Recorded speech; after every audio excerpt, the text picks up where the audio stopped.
Hi, and welcome to Carolina Women and Our Men on the Couch. We are very privileged today to have a special guest. Larry, Michael, would you like to do the honors? I'll be happy to. My good friend, longtime friend, Phil Cromer, who recently stepped into the capacity of mayor for the city of Beaufort.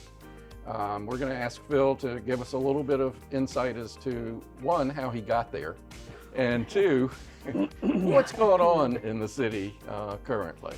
Well, thanks, Larry. To be honest, I served on council for 8 years, and I was a term limit person. So at the end of my 8-year term, I resigned. I didn't resign, but I ended my term. I got off council. I decided I wanted to travel, and it was my wife's and myself's 40th anniversary, so we went to Scotland in June and had a wonderful time. Came back.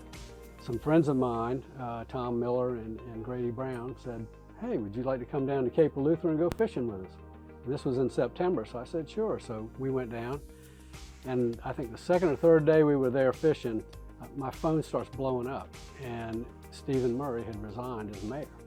And everybody's saying, "We want you to run for mayor." And I was like, not only no, but I'm not going to say the word. Not only no, but really no. Right, yeah, absolutely not. I've done my time. I'm good with it. Well, I get back home, and next thing I know, I have these people calling me over and saying, "Come on, you need to run, you need to run." And I had two good friends of mine invited me over to their house. So I go over, and they give me a glass of wine. I said, uh-oh, last time I did this, we got roped into something. And sure enough, they had all these people there, and they were saying, "You got to do it, because we can't think of anybody else." And there was a short timeline before I had to file to run for this. Sure. So my wife said, "You've got to do it. You've got to do it." So she twisted my arm, and I said, "Okay, but I'll only do the 11 months. Well, once I got into the campaigning for it, they said, "Well, we're not going to vote for you if you don't stick around and run again," because I have to run again in November. Sure. Because I'm just filling out the first term of the term of Mayor Murray. So I said, "All right, I'll do that." So I have committed to run again for 4 more years, because you can't get much done in 10 or 11 months. Right.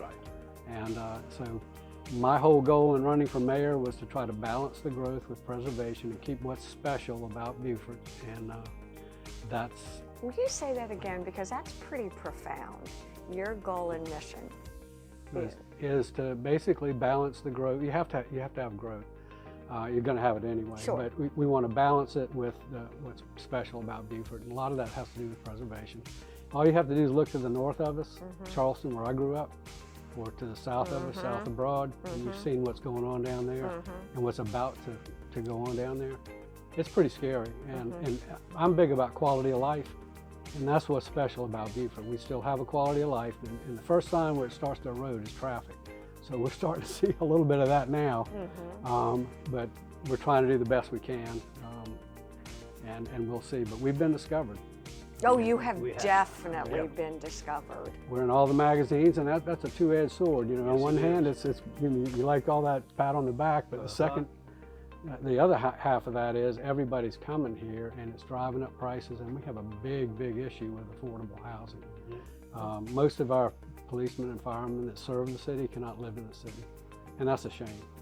And so what does that look like in terms of rectifying that, or well, we've joined this Regional Housing Trust Fund along with Jasper County, all the municipalities in Beaufort County, and they're working on some things. We've got these, what they call low-income housing tax credit projects that are going in, and those will help. But the problem there is, at the end of their term, 15, 20 years, whatever it is, they can flip to market. And so we have the problem all over again. What do we do? And we also have a problem with transportation. There's no public transportation to speak of north of Broad, like south of Broad.